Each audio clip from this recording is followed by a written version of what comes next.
Memang yang menjadi barrier beberapa waktu terakhir ini adalah banyak orang yang mengharamkan politik identitas.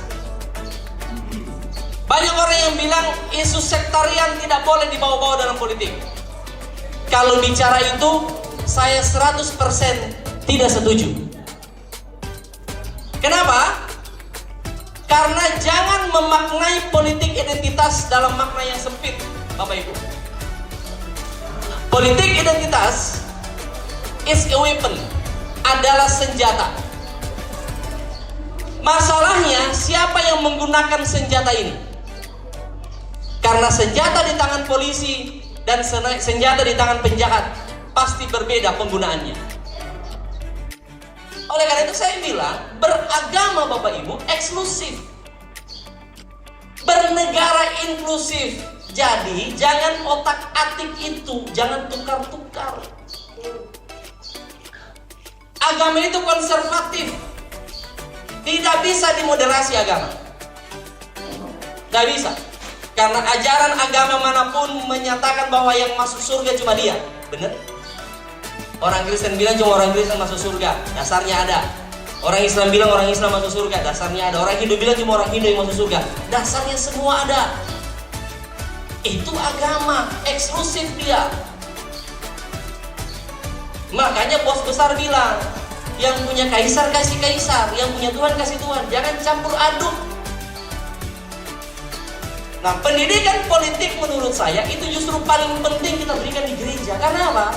Peran Bapak Ibu sebagai gembala itu adalah orang yang didengar. Jadi tidak ada yang salah dengan politik identitas. Yang salah adalah ketika kita menggunakan politik identitas untuk tujuan memecah belah. Itu baru salah. Karena Bapak Ibu kita semua lahir dengan identitas. Gender itu identitas. Suku identitas, agama identitas. Kalau kita mau menghilangkan politik identitas, itu sama dengan menghilangkan agama, menghilangkan suku, menghilangkan ras. Tidak bisa. Saya lahir sebagai orang Mori, saya lahir sebagai orang Kristen. Gitu. Tidak bisa saya kemudian, Pak, tolong ya kau jadi orang kain. Ya mana bisa? Mana mungkin darah saya dicuci? Oleh karena itu Bapak Ibu, tidak ada yang salah dengan politik identitas. Menggunakan politik identitas dalam kerangka negara kesatuan Republik Indonesia, itulah yang benar. Dan Bapak Ibu, itulah yang dilakukan oleh seorang politisi Kristen hebat yang bernama Yohanes Leimena. Pada saat kita memproklamasikan kemerdekaan, saya tidak tahu ini kenapa tidak diajarkan di sekolah-sekolah. Saya tidak tahu siapa yang menghilangkan peran Leimena dalam kehidupan berbangsa dan bernegara. Ketika kita proklamasi tanggal 17 Agustus tahun 45, besoknya, tanggal 18 Agustus, kita merumuskan yang namanya Pancasila dan Undang-Undang Dasar sebagai dasar negara dan konstitusi. Bersidanglah BPUPKI pada tanggal 18 Agustus tahun 1945. Itu ada di buku di bawah bendera revolusi.